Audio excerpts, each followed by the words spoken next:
naman guys yung nilalakaran natin ngayon. Good morning Japan talaga. Tapos syempre guys, hindi mawawala sa Japan yung mga vending machines. Para tayo nasa loob ng anime, no? So finally guys, nakarating na rin tayo sa 7-Eleven na malapit sa ating hostel. And itutur ko muna kayo bago tayo bumili. Pwede rin kumuha natin tayo ng pang breakfast natin. So, pwede natin makain. Try nga natin itong onigiri. So red salmon and salt. Yun yung mga ice cream nila. Yung cute. Ang sarap. Chocolate and milk ice cream. Kaso ang aga pa guys. Mga pinamili natin. Ohayo. Ohayo. I'm from Philippines. Yeah, Filipino. You're a junior high or no? Junior high. How about you? Junior also? Okay.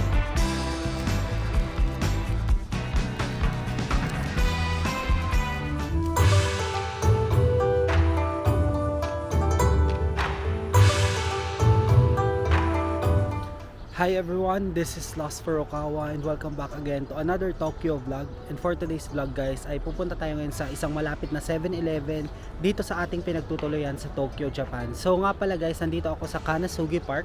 Dito lang siya around sa area. Must try talaga to once na nandito kayo sa Japan kasi napaka peaceful dito. And parang away talaga siya sa city, yung environment. And also, kung papansin nyo, halos locals lang din mga nandito sa park. Nagsa-sports dito, pwede kayo mag-sports dyan, practice ng baseball, ng soccer, yan. Tapos dito, exercise nila, tas park, ayan. So ngayon maglalakad na tayo papunta sa 7-Eleven. Ba ako naglakad noong nakaraan, dito ata sa kabilang side. Nakakatuwa. So ito, CR naman yung nasa likod. Super lamig ngayon dito sa Tokyo. And pansin nyo naman guys, yung mga dahon is autumn pa rin. As in, local feels talaga kayo dito sa area. Wala masyadong foreigner. So ngayon guys ay maglalakad na talaga tayo kasi hindi ko pa alam. Search muna natin sa map. So bago pala natin ituloy itong vlog na ito, subscribe muna kayo sa channel ko.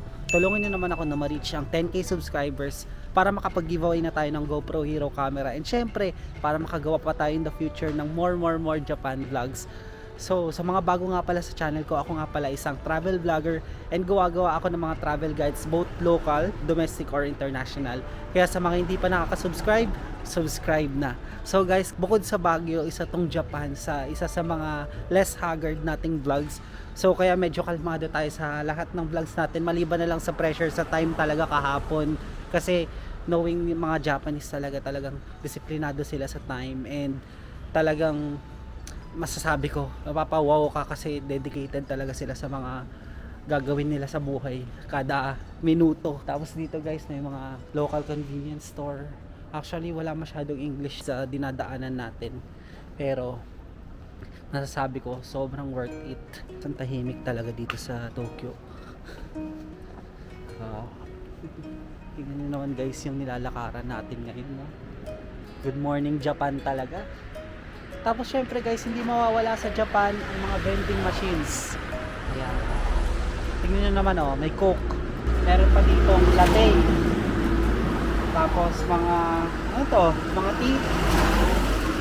Yan, napakaraming vending machine dito sa Japan, so hindi talaga kayo makukuhaw. And isa pa guys, sa likod ko yan, kung mapapansin nyo, may nakabike kasi pwede magbike dito sa mga sideways nila.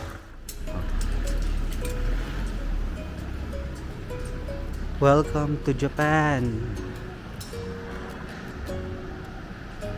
Tignan yung si kuya guys, nagmamadali. Talagang dedicated talaga sa work, sa time. Tingnan nyo guys, so ito, naka BMW. Apartment pa to guys, ayun sobrang laki niya yun Teka, pakita ko sa inyo. Ganda kasi, di ba? Para tayo nasa loob ng anime, no? Ang ganda guys ng neighborhood dito sa area. Ayan makalumang house.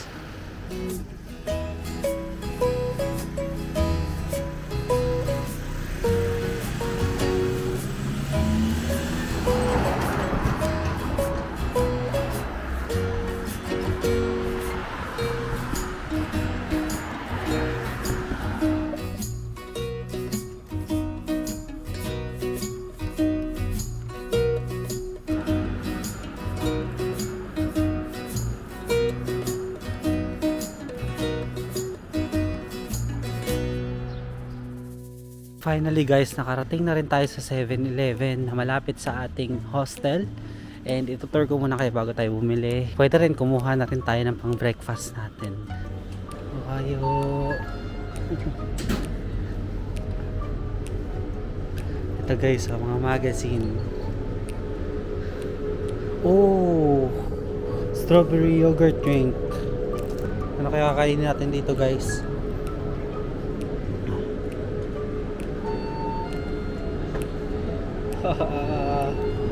Ang sasarap.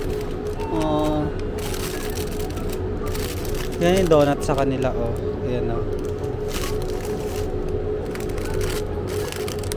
Oh, caramel buttercream and Madeleine sandwich.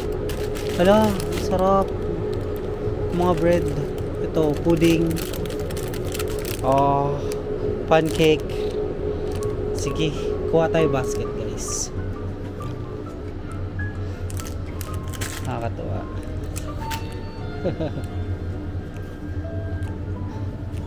Tingnan nyo guys yung mga foods. Talagang may sariling products yung 7-Eleven Japan, no? So, pwede natin makain. Try nga natin tong onigiri. Yun nga. Ito, red salmon and salt. Crab butter and cod roe. Try nga natin tong tuna mayonnaise. Ito guys, so tuna mayonnaise siya. Magkano? Hindi natin makita yung mamaya. Ito na to. Oh, gratin with shrimp and bechamel sauce. Ayan, ito yung mga drinks nila. Syempre hindi mawawala ang Calpis water. Asahi. Sarap na itong water na to guys. Recommended ko talaga to. Ayan, try nyo rin to once na nandito kayo sa Tokyo. Ano to, ramen? Oh, mga noodles. Oh, ang sarap tignan guys. Oh, oh, ho, ho. Dessert guys. Oh, oh. Tingnan yung mga ice cream nila. Ito cute. Ang sarap. Chocolate and milk ice cream. Kaso ang aga pa guys. Ang cute oh. Haha, strawberry. Oh no. Strawberry. Coolish. Ano to?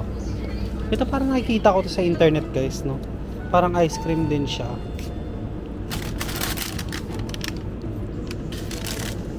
Yan guys, so may mga strawberry jam pa sila dito, blueberry jam.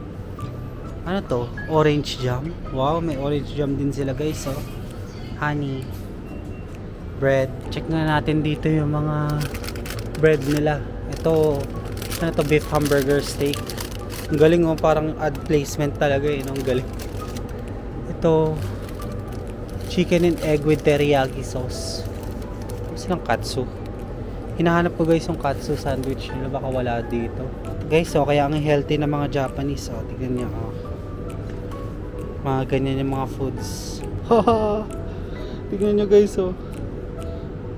Mamangha ako dito. Ito, mga cup noodles. Ayan oh. Ito yung famous na pasalubong. Cup noodle, seafood noodle. Pero mamaya na tayo mamimili ng pasalubong or sa ibang araw na. Enjoyin muna natin tong Japan food trip natin tsaka tour. Wow! Oh, meron silang ganito guys. May pineapple din. Ang healthy, grabe. Oh, ano to? Cream puff and custard. Pudding. Pudding ba to? Ang sasarap. So ito yung pina-plug guys ni JM Bangkisyo, oh. Shout out kay JM. Ayan oh. Try nga rin natin. Ito ba yun?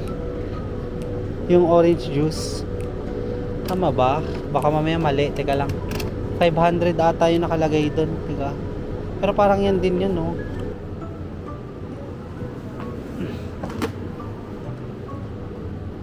Pa makikita dito. Oh. Ito, steam egg custard. Kukuha na rin tayo nitong chicken egg vegetables with chili sauce. Ayan, mukhang masarap siya guys. Ito ba or itong ano? Teka lang oh. Natatakam kasi ako sa sandwich niya na ganito eh. Chicken egg with teriyaki. What if dalawa na bilhin natin? Para may baon tayo later sa hotel, no? Sige, bilhin na lang natin to pareho. Ayan na guys, oh. Mga pinamili natin. Ohayo. Oh. Okay. レジ袋いますか？レジ袋 Sorry? 開けるべき Ah, yeah. Ayan yung mga pinamili natin.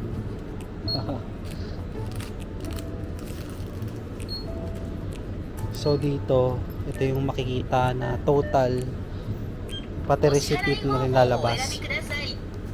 1.5 1.5 total? よし Yeah, cash. Wait.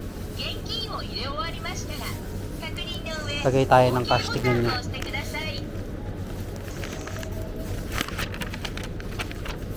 1,000. Oh, here, okay.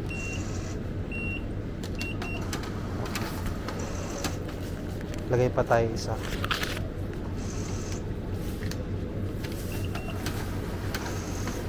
Okay. Click okay.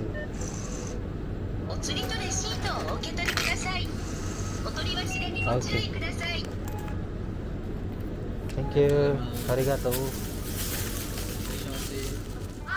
So done na tayo guys, mamili ng breakfast sa 7-Eleven and naturuan ko na rin kayo kung paano magbayad sa kanila. So kapag cash, ilalagay nyo lang doon and also makukuha nyo na kaagad yung change and receipt nyo.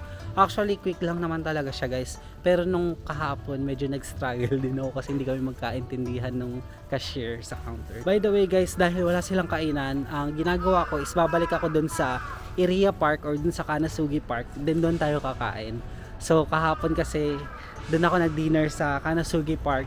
So sobrang peaceful kasi talaga doon guys. So another favorite location natin dito yun sa Japan kasi locals lang talaga mo makakasama mo. Halos nagsa-sports lang sila doon, nagpa-practice, nagpa-training, and I'm very happy na makasama sila kahit nakain lang ako kasi 'di ba parang feel mo talaga yung Japanese environment doon sa park na 'yon. So guys, visitahin nyo rin yung Kanasugi Park in case na gusto nyo lang mag-unwind and chill. Kung sakaling malapit lang naman kayo dito sa Iriya and Ueno na magsistay. Sobrang tahimik dito sa Japan guys. So kapag may buo pala kayong pera, pwede kayong papalit sa mga convenience store nila like dun sa 7-Eleven. Kasi dun lang din ako nagpapalit kagabi ng 10,000 yen. Kaya meron tayong bariya. So pansin nyo guys, hindi ako bumili ng kape dun sa 7-Eleven. So baka mamaya na lang kapag nag-start na tayo sa gala dun sa Ueno. Kasi for sure naman may mga coffee shops doon na malapit. And guys, by the way, gusto ko talaga muna matry yung mga drinks nila dito sa Tokyo. Kaya yun muna yung mga pinamili natin.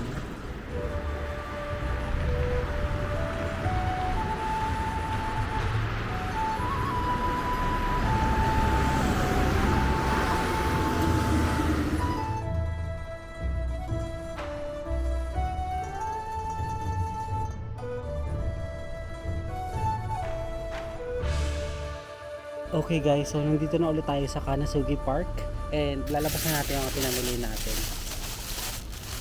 Check nga natin guys sa Instagram ni JM if ito talaga yun kasi nakalimutan ko talaga, pero try na rin natin. If hindi man, lagay ko na lang sa screen for plugging. Ayan, shout out kay Kuya JM Bangkisyo. Actually siya rin kasi nakakausap ko guys kapag may tanong din ako sa travel. So napakabait naman and approachable ni Kuya JM. So check lang natin sa IG niya. So tama nga guys, ito nga yun yung 400. Tatry na natin. At itong Calpis, itong kanilang grilled, ay hindi pala grilled, chicken and egg teriyaki sauce. Itong chicken, egg, vegetables and chili sauce. Yan. Ito Calpis at itong pancake. Dami natin kakainin ngayon.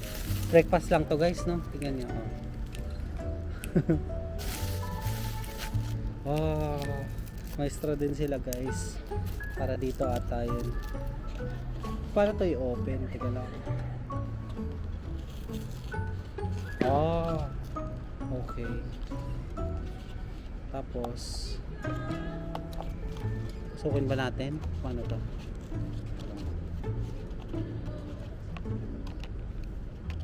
Oh, ito guys. Ganun lang pala siya. Yung sarap nga. Grabe. Try nyo to guys. 7-Eleven. Sarap. Grabe yogurt. Parang Yakult talaga siya. Try din natin tong onigiri. Oh. Oh.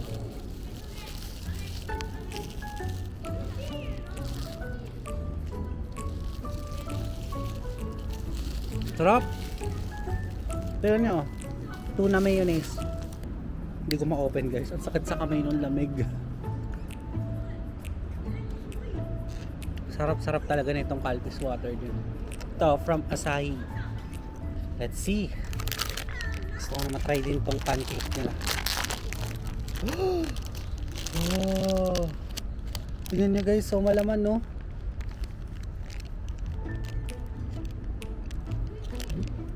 Hindi ganun katamisan yung pancake nila. Tayo.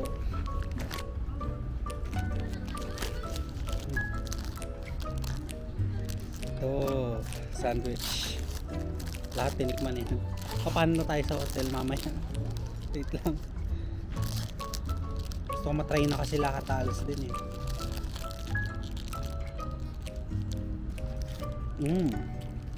Okay na rin yung lasa ng teriyaki na guys. Hindi ganun ka-powerful, di ba? May mga teriyaki sauce kasi na napaka-powerful ng lasa. Pero ito, sakto lang. Kaya mas try din siya kapag 7-Eleven kayo. Sarap, grabe, ang sarap ng pinagkakain ko ngayon. Hindi ko alam kung anong nahin ko. Tapos ang ganda pa ng background natin guys, no? Beautiful view of Japan. Napaka-peaceful talaga sa park na to. Isa pa sa napansin ko pala dito sa Japan guys, yung mga basura nila, sinesegregate nila into many, like halimbawa pang pet bottles to, pang hand bottles. Tapos guys, hindi siya recyclable, non-recyclable, tas biodegradable. Ano siya, talagang ang label sa kanya is combustible or non-combustible. So ibig sabihin nun guys, kung yung basura ba is pwedeng ma-burn or masunog, di ba? So yun yung combustible. Tapos kapag non-combustible naman yung mga bagay na hindi pwedeng masunog or yung mga basurang hindi pwedeng masunog. So nakakatuwa lang guys kasi talagang yun yung isa sa kaibahan ng Japan sa Philippines. So mas marami silang segregation compared sa atin. Isa yun sa nilook up ko sa Tokyo. So natutuwa talaga ako na makakita and maka-experience ng mga ganong basurahan. Alam nyo guys, bawal talaga madaldal dito sa Tokyo. Napakatahimik ng mga tao talaga. As in, may sariling buhay, may kanya-kanyang buhay sila. Talagang hindi ka nila papansinin kung ano ginagawa mo. Unless, di ba, syempre, i-greet mo sila. Syempre, mag-greet back din sila sa'yo. Pancake ulit. Grabe na sinabay na natin yung dessert.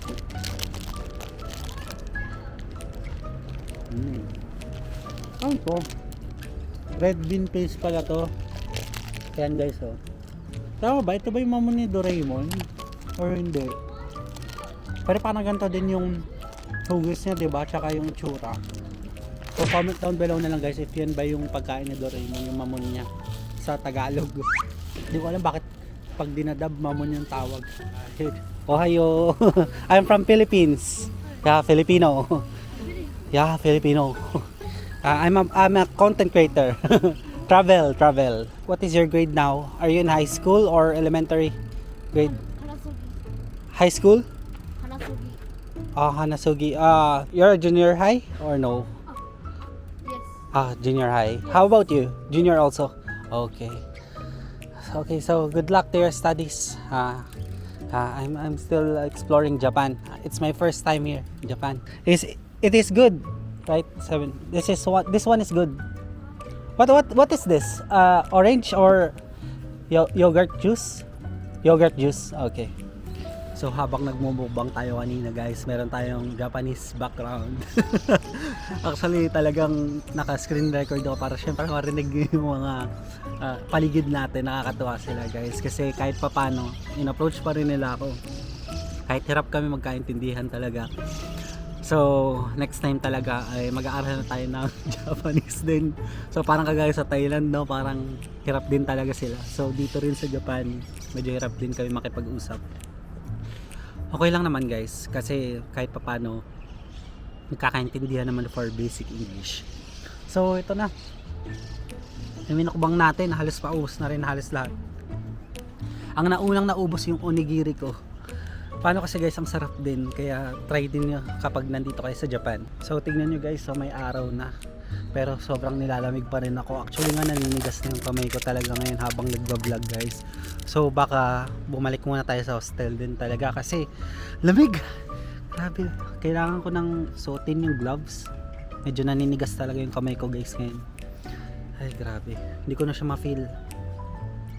So baka ubusin na lang natin to guys, yung pancake tsaka yung sandwich. Pero itong ano natin, chicken, egg, vegetables, chili sauce, baka mamaya na lang. So tabi lang muna natin sa hostel ito para may merienda tayo mamaya kung sakaling bumalik tayo sa hostel. Pero ang next agenda natin guys is magagawa muna tayo ng hotel tour natin. I mean, hindi siya hotel talaga, hostel tour, pero okay na rin to be called as hotel kasi medyo maganda rin naman talaga yung environment dun sa ating tinuluyan, and also may heater din sila dun sa loob kaya hindi tayo giniginaw talaga. So kung sakaling wala silang heater guys, sigurado manginginig talaga ako ng sobra kasi hindi sanay yung katawan ng Pinoy sa lamig, unless dito ka talaga sa Japan na nakatira. Tingnan nyo guys, parang nanginginig na talaga ako. So baka ubusin ko na lang to and itutuloy natin yung vlog natin dito sa Tokyo later. So by the way guys, kung nagustuhan niyo tong video na to and syempre itong food trip mukbang natin dito sa Tokyo, Japan, don't forget to follow me on my Facebook page and Instagram at Lost Furukawa. And if you want to do business or sponsorship with me, you can email me at lostfurukawa19@gmail.com. And guys, don't forget to hit like, subscribe, and notification bell para updated kayo sa mga bagong uploads ko. That's it guys, I really appreciate you being here. Let's start another Tokyo, Japan vlog again in the next one. Bye! So kailangan natin kasi mag-take off ng sapatos guys dito pagkapasok. Diba? Ayan, ganyan yung lang. So dito yung maleta ko. Ayan, isang-isa pa. Ayan. Ito yung toilet nila. Tapos may mga paper towels din sila dito. And papainit lang din tayo. Dito yung araw na gusto ko guys kasi napakalamig.